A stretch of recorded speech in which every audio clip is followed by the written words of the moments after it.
Hello everyone, and welcome back to the Viking Zethika Reviews World of Tanks. Today I'm going to be telling you about a tank with a vicious reputation, the American Tier 6 turret tank destroyer, the M18 Hellcat. As one of the most played tanks in the game, this is a tank that many love to hate and many hate to love. But what makes it so popular?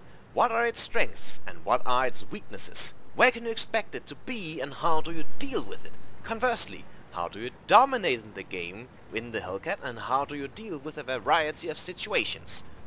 These are the questions I aim to answer for you all today, so stay tuned while we first dive headfirst into the armor. Yes indeed, the armor. Or should I say, the lack thereof. Let me make one thing absolutely clear. If you bounce on a Hellcat, the gaming gods have not been kind to you. With whole armor values of 12mm armor all around and turret armor of 76 at the front, 31 on the sides and a surprising 127mm on the rear, this tank is, aside from the autobound zones on the gun mantlet and the heavy armor at the back of the turret, the worst armored tank destroyer at tier 6. Not that any of the tier 6 tank destroyers are particularly well armored beyond the AT-8, but that comparison is just unfair. To put the armor into perspective, when firing at a Hellcat with even a 76mm high explosive shell from the front, only in the absolutely rarest of cases could you expect to not penetrate the hull.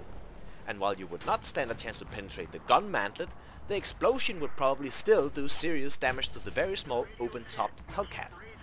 Furthermore, with an absolutely tiny health pool of 570, the lowest of the tier 6 tank destroyers beyond the Digger Max, it is entirely feasible for some of the higher caliber high explosive rounds flying around to simply blow you out of the map. Considering the reputation of the Hellcat, its open top and low health pool, in many cases it's a moot point that artillery will go for it if they get the chance. Furthermore, since tier 8 artillery really only have to sneeze on it and it dies, taking out a potentially very dangerous tank, who can really blame them? So you might think by now that there is no hope for the armor on the Hellcat. And while that is mostly true, there is one caveat, namely the gun mantlet, which might on its own bounce a couple of lower caliber guns, but which also got some also bounce zones around the edges, giving the Hellcat at least a possibility to pull off some miracle bounces every now and then. However, this is far from something you should count on.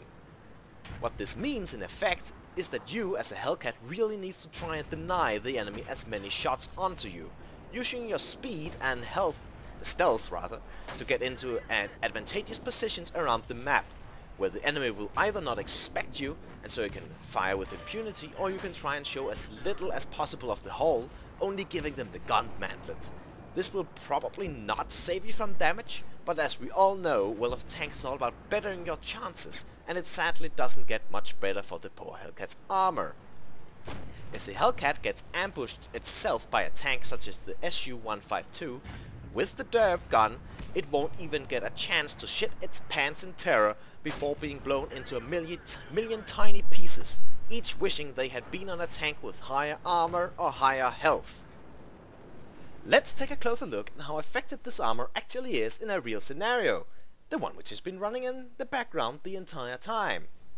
If we take a look at our tank from the enemy Firefly's perspective, we can see that we are a very small target for him, only just showing our turret and a tiny part of our hull.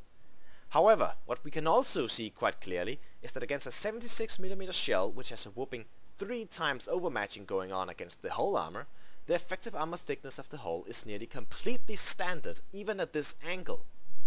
Furthermore, we can see that against the Firefly's Top Gun, which got a 171mm average penetration, the armor are quite seriously outmatched, with only part of the turret even capable of bouncing being the lower strip of armor on the gun mantlet. Beyond that, the only chance for survival is if the enemy hits one of the autobound zones, either on the top of the gun mantlet or the sides of the turret.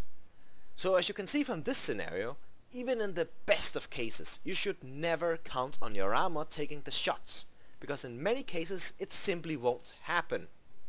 What you should be doing instead is minimize the risk of being hit in the first place.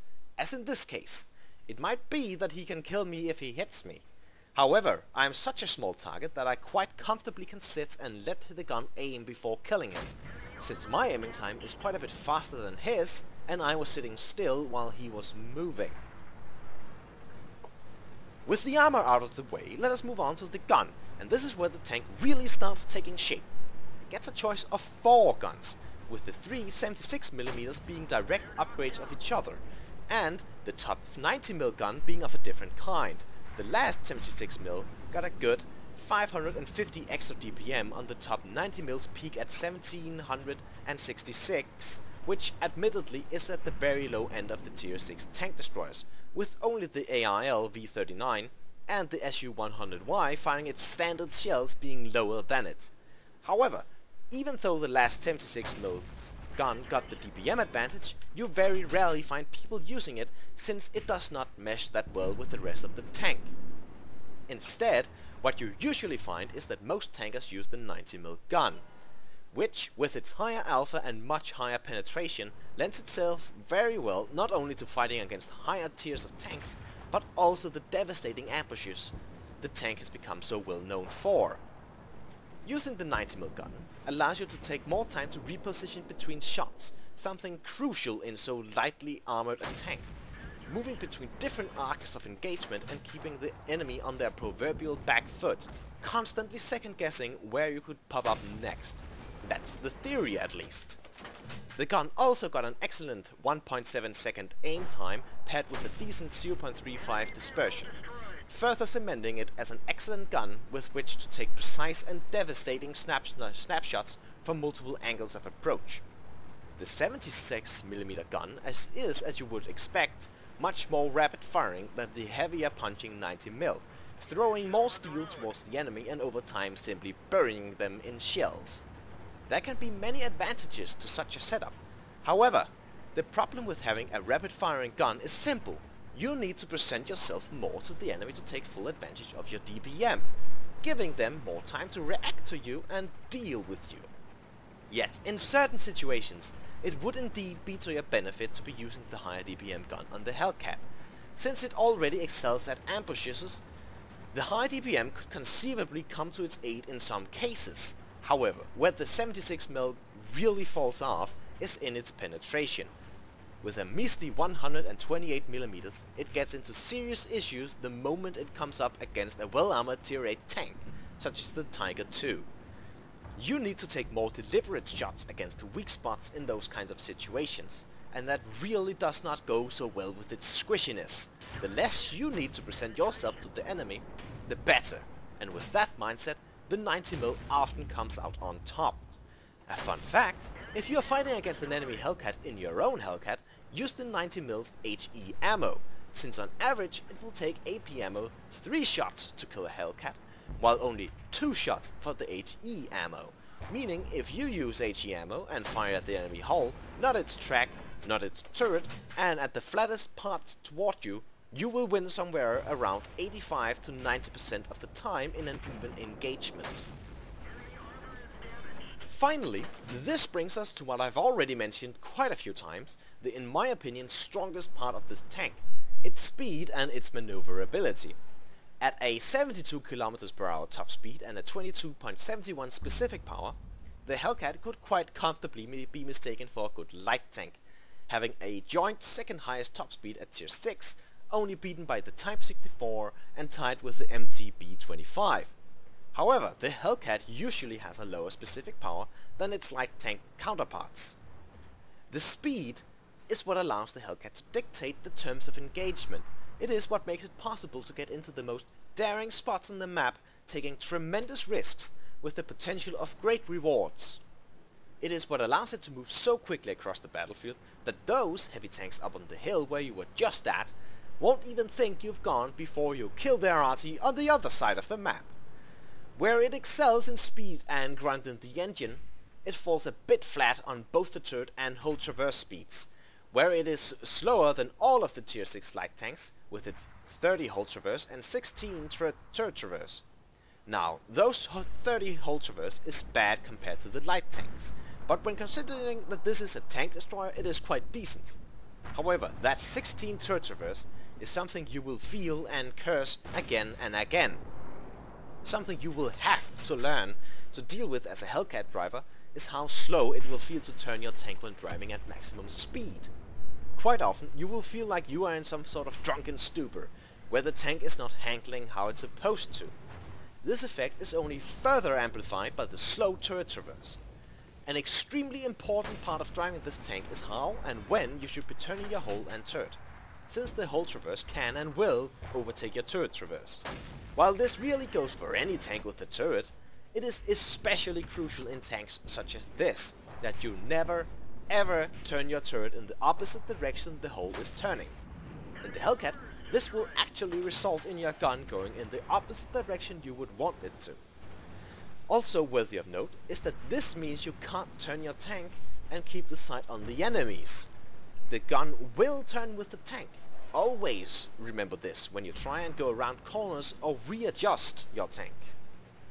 Now, I've talked before about how dictating the terms of engagements is crucial, and this is a tank that exemplifies everything positive about it.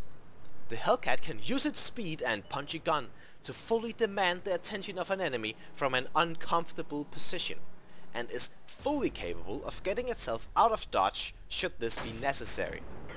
When you fulfill both the role of a spotter, bringing in the full wrath of your team while only risking yourself, while being a fully capable tank yourself, it is no wonder that this tank got the reputation it has today. This is one of the most played tanks in the game, yes, but it is far from one of the tanks with the highest global win rate. This is most probably because of the speed, absence of armor and small health pool, that makes it so that if you don't control the engagement, you will probably lose and die. If you don't keep control over the enemy and taps on your own situation, this tank will fall flat on its face. If you, mouse forbid, rush in front of your team with your amazing speed and suicide into the enemies, you will die instantly. However, if you use your brain and pick your engagements, there is few tanks capable of dominating a game as much, leaving as much misery in its wake while only being spotted long enough to shower the enemy in its exhaust as it rushes away, ready to strike again when they least expect it. I hope you enjoyed my M18 Hellcat review and that you found it informative.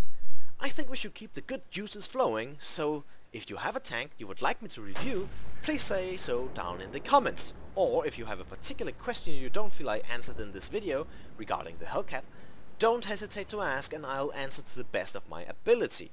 Finally, please remember to vote and subscribe if you wish to see more in the future. And with that, have a nice evening!